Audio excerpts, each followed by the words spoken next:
Pessoal, a dica deste vídeo será acerca dos institutos do estágio probatório, da estabilidade, da vacância, da remoção, da redistribuição e da substituição.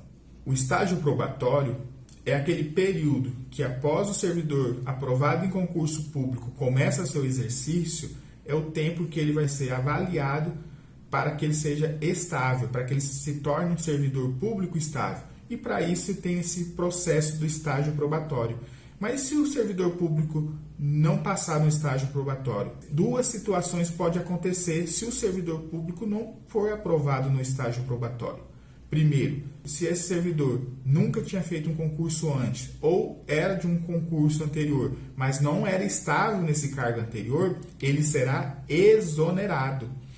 Agora, se ele era servidor público anteriormente, já estável no cargo que ele ocupava anteriormente, e ele sendo reprovado nesse novo estágio probatório, desse cargo novo que ele prestou um novo concurso, passou por todo um processo novamente, e agora ele foi reprovado no estágio probatório.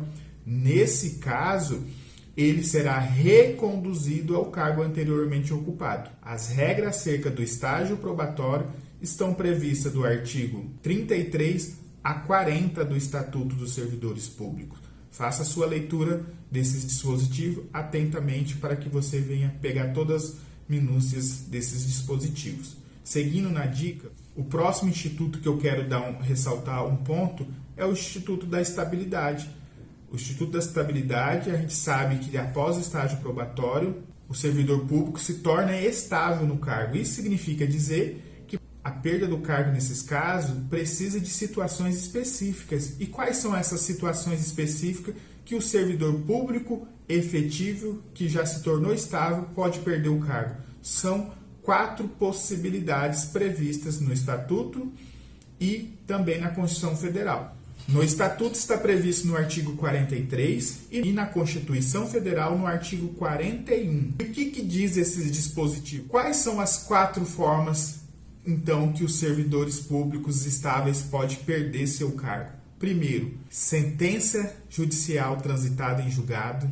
2, processo administrativo disciplinar, que seja assegurada ampla defesa. 3, avaliação periódica de desempenho. E, por fim, corte de despesa com pessoal. Então, essa é uma possibilidade que tem que observar a previsão na legislação federal específica, mas é uma opção também. Se, porventura, o poder público extrapola o limite de gasto com o pessoal, ele tem que fazer algumas adequações. E uma delas é corte de pessoal. Tem todo um percentual, primeiro cargos e comissionado, mas o que você precisa ter aqui em mente é que saber que existe essa possibilidade de o servidor público perder o cargo por excesso de despesa com gasto do pessoal do poder público do qual você faz parte. Tudo bem? Agora vamos avançar.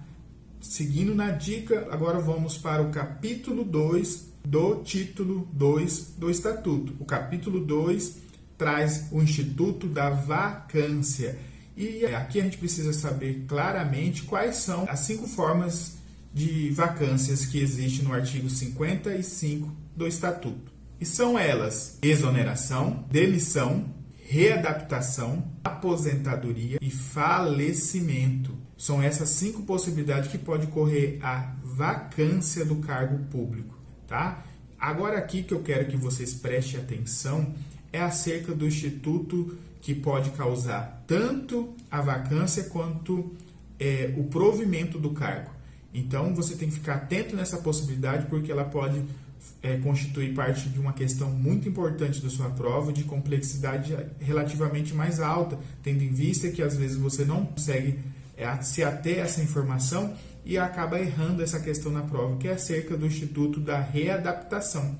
A readaptação, segundo o artigo 44 do Estatuto, é a investidura do servidor público efetivo em função compatível com a capacidade física e mental deste servidor. Então, se o servidor sofreu alguma limitação física na sua saúde física ou emocional ou mental, e por isso ele precisa ser readaptado. Ele não consegue mais desempenhar aquela função do cargo pelo qual ele foi aprovado em regular concurso administrativo.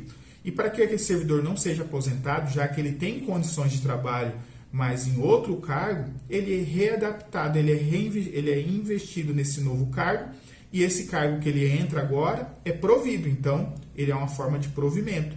Já naquele cargo que ele ocupava, sofre o quê? Uma vacância. Esse cargo que ele ocupava anteriormente, antes da readaptação, fica vago. Então, atenção para a readaptação. É uma forma de vacância e de provimento ao mesmo tempo.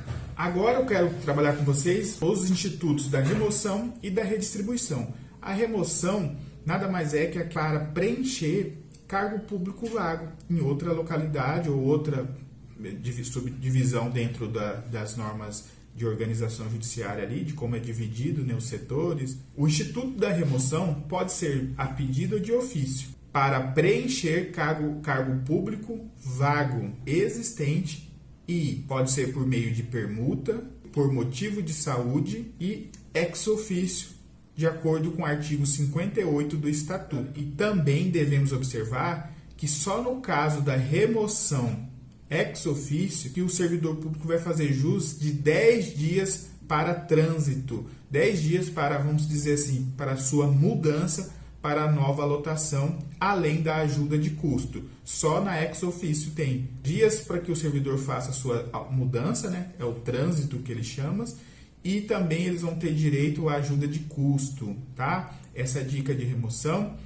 Além disso, dentro da remoção ainda, não esqueça que o prazo de 3 anos, muita atenção, para o prazo de 3 anos, prevista no parágrafo 3º do artigo 58, não se aplica para os casos de remoção por permuta, remoção por motivo de saúde e remoção ex ofício. Essas 3 possibilidades é uma exceção ao prazo de 3 anos que o servidor público precisa esperar para pedir a remoção. Então, se você fosse, no caso desse parágrafo 3º, está querendo dizer que se você nomeado, empossado em uma comarca, vamos colocar aí do interior, e deseja vir para a capital, você precisa aguardar 3 anos de efetivo exercício. Mas se porventura você achar algum outro servidor que está lotado para onde você quer ser removida e ele tem interesse de ser removido, de ir para onde você está, vocês podem fazer uma permuta, solicitar uma permuta por meio de requerimento, e o tribunal, nesse caso, não vai observar se você tem 1, 2, 3 anos, 1 dia, 2 dias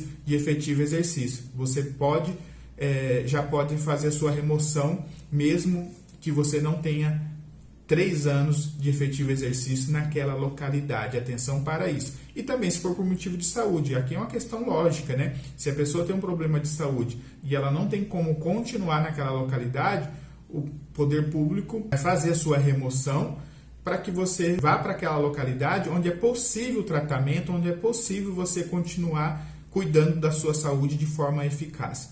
A outra possibilidade é de ex ofício, porque aqui tem um interesse da administração e por isso não há que se falar em prazo, mas o servidor ainda não tem 3 anos de efetivo exercício naquela localidade, não pode ser removido. Não, nesse caso, tendo visto que o que é maior é o interesse público, você pode ser removido sim antes dos 3 anos. Atenção para essa dica. Ainda sobre a remoção, é que a remoção é só o movimento do servidor. É o servidor saindo de uma localidade para uma outra localidade que tenha vaga.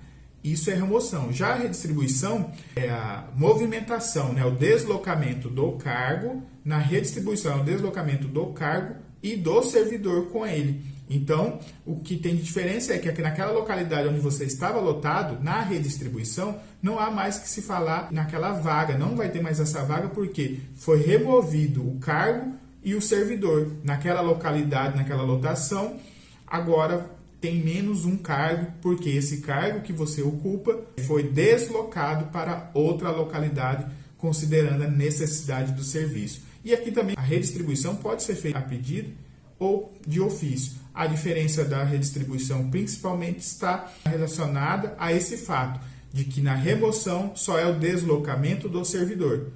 A vaga que ele ocupava fica lá e pode ser preenchida por outro servidor. Na redistribuição, por outro lado, é o deslocamento do cargo e do servidor. Na localidade onde você estava lotado, agora não há mais um cargo público. Atenção para o último instituto da dica de hoje, que é o Instituto da Substituição. O Instituto da Substituição, ele é voltado para substituir os cargos em comissão e as funções de confiança. Porque aquele servidor que desempenha um cargo em comissão, se ele tiver um impedimento legal e precisar de um substituto, quem vai poder substituir ele? Assim como na função de confiança, será um servidor público exclusivamente efetivo. Não pode ser servidor público comissionado, tem que ser um servidor público efetivo para substituir nos afastamentos desse servidor que ocupa um cargo em comissão ou uma função de confiança.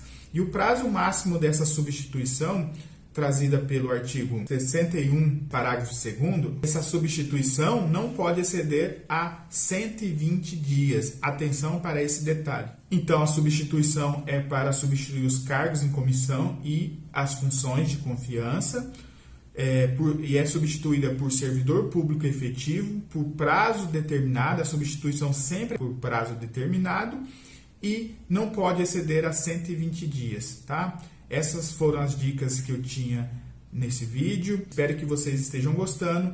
Curta esse vídeo, não deixe de exercitar. Temos aqui no link, na descrição do vídeo, um link para as questões acerca da legislação, onde você pode treinar de forma eficiente e, consequentemente, acertar essas questões na sua prova. Desejo uma preparação final de excelência para você. Tá? Continuamos aqui firmes e fortes. Não deixe de seguir nossa página do Instagram, que sempre vamos estar postando dicas diárias com o professor Anderson, a Thaisa Tiaen, e sempre novidades trazendo para você o que é de melhor em termos de preparação. Tá?